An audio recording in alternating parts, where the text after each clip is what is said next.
Lagu menika kagem calonan mojo pinanganten ireng manis selalu manis dalam rumah tangga.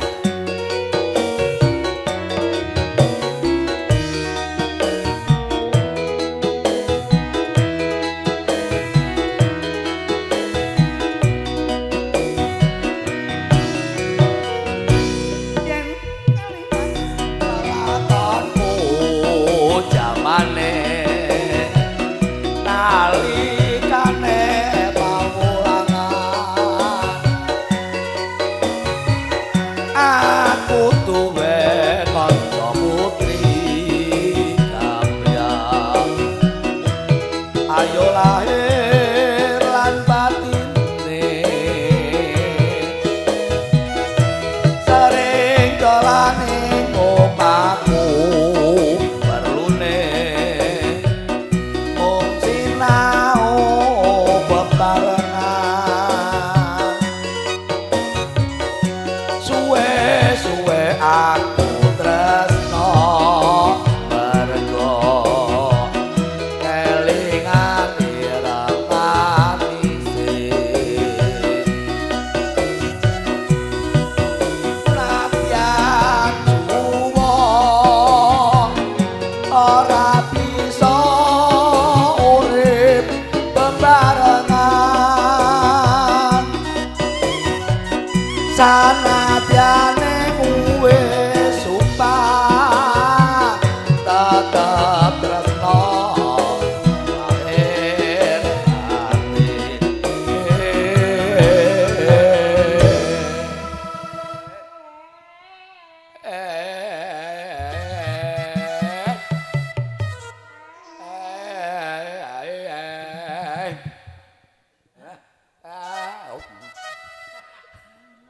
mung jalaran pepisahan dipaksa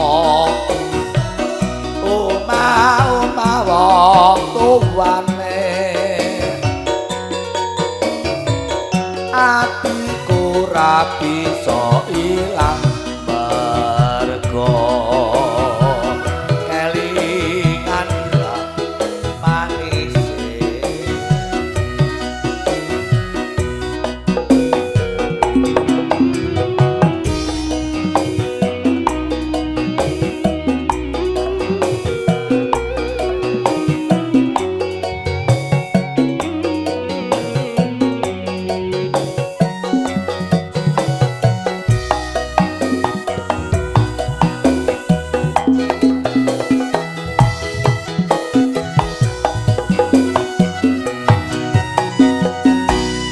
kelingan lelakonku jamane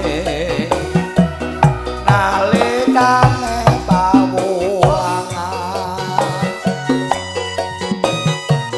aku duwe kanca putri kambyang ayo lahir lan batine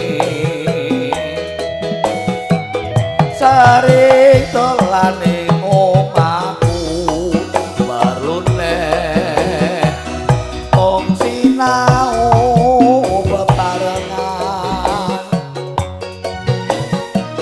atiku ra bisa ilang mergo kelingan ireng manisi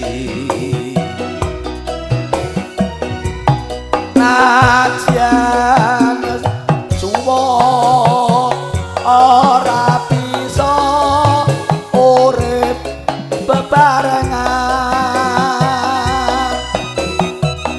sanadyane pepisahan tetep tresno lahir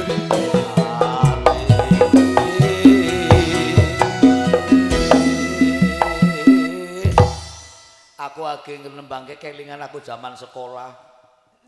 Zaman sekolah aku domai nang gurune. Kun masalahe kaya iki, nyong biasa nggo klambi kan rewat-rewut. Lah Pak Guru ngendikake iki, "Bawor, angger mangkat sekolah klambine sing bener. Aja rewat-rewut kaya kowe. Kowe angger mangkat sekolah klambine nglebokna kathok." Lah nyong temenan arep mangkat sekolah klambiku tak kuculi. Tak copot kaya iki. Tak copot tak lebok nang kathok. Nyong mangkat sekolah malah do main-maning. Ora kae kowe. Hah? Klambine dicopot. Bebet dadi copot. Ah, alelah. Yo, aku malah do main-maning. Bawor, klambine ndi? Kula manut kali jenengan Pak Guru, jare klambine kok dilebokna kathok, ya tak lebokna. Lho maksude ki udu klambine diuculi ngingsorek ben rapih kaya kuwe. Do main. Hah? Ya iya, jan pokoke maning, bawor. Kowe ngesuk mangkat tak nai pelajaran. Aku mangkat maning ya ora dinai pelajaran. Kur dinai bahasa Indonesia. Dinai PR. Maning bawor ngesuk mangkat tak nai pelajaran ya ora. Boro-boro kok pelajaran, pelapitik sing cilik be ora. Tenang apa ke wae bae. Nang apa? Banyu mambu ebek, minyak ebek minyak temen. Yo tintingane. Garis bakit maning. Mung calaran pepisahan dipaksa. Omah wong tuane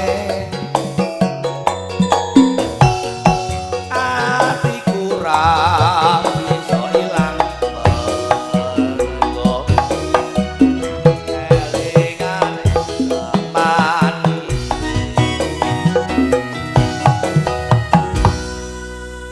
Lagu-lagu najan pokoknya